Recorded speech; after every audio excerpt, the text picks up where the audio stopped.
আমরা স্বাধীন, এই স্বাধীনতাই চেয়েছিলাম। যারা বলে এমন স্বাধীনতাই কি চেয়েছিলাম, আমরা এই স্বাধীনতাই চেয়েছিলাম।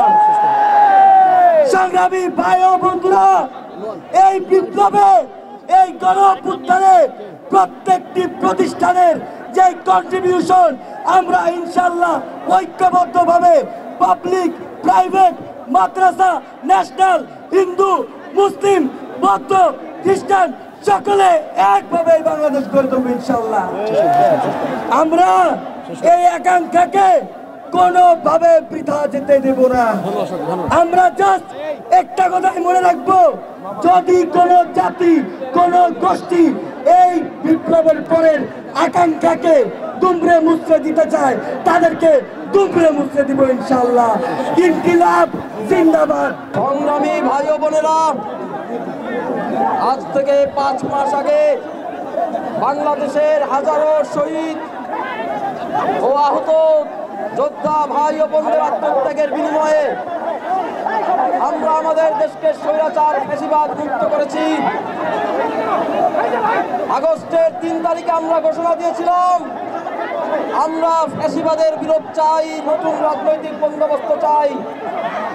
3 তারিখে ঘোষণা দেওয়ার পরে সারা দেশ থেকে স্বতঃস্ফূর্তভাবে ছাত্র জনতা রাজপথে নেমে এসে রক্তাক্ত গণঅভ্যুত্থানের মধ্য দিয়ে ফ্যাসিস্ট শেখ হাসিনাকে বিতাড়িত করেছে।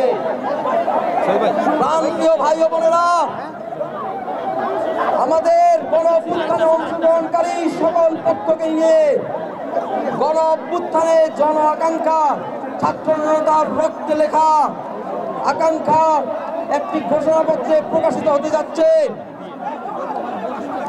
প্রিয় দেশবাসী, এটি বাংলাদেশের ছাত্র জনতার একটি ঐতিহাসিক বিজয়।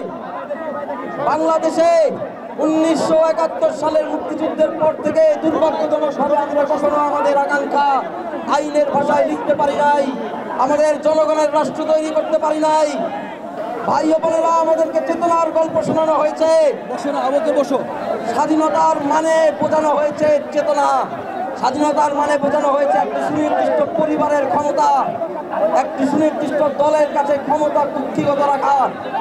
আমরা বলেছি 24-এর গণঅভ্যুত্থানের স্পিরিট হচ্ছে বাংলাদেশের জনগণের খাদ্য, বস্ত্র, বাসস্থান, চিকিৎসার অধিকার, বাংলাদেশের কৃষক শ্রমিকের বেঁচে থাকবার অধিকার, বাংলাদেশের ছাত্র ভাই বোনদের শিক্ষার অধিকার, বাংলাদেশের মানুষের স্বাস্থ্য অধিকার, বাংলাদেশের মানুষের সার্বভৌমত্বের অধিকার, বাংলাদেশ রাষ্ট্রের স্বাধীনতা। বাংলাদেশের মানুষের এই ঐতিহাসিক জন আকাঙ্ক্ষা প্রকাশিত হবে। আমরা সকলে আমাদের এই ঐতিহাসিক বিজয়কে উদযাপন করব। বাংলাদেশে গণঅভ্যুত্থানে অংশগ্রহণকারী সকল পক্ষ এতে অংশগ্রহণ করবেন। আমরা এই মহাসমাবেশ থেকে সেই ঘোষণাপত্রে বাংলাদেশের জনগণ, ছাত্র জনতার আকাঙ্ক্ষা লিপিবদ্ধ করবার প্রতিশ্রুতি এবং অঙ্গীকারবদ্ধ হলাম। আমরা সবাই সেই ঐতিহাসিক মুহূর্তে উপস্থিত থেকে নিজেদের ন্যায্য হিস্সা বুঝে নিয়ে আমাদের নিজেদের অধিকার আদায় করে নিব। সামনের দিনের সেই লড়াইয়ে আমরা একসাথে থাকব। আমাদের নতুন বাংলাদেশ আমরা নির্মাণ করেই ছাড়ব।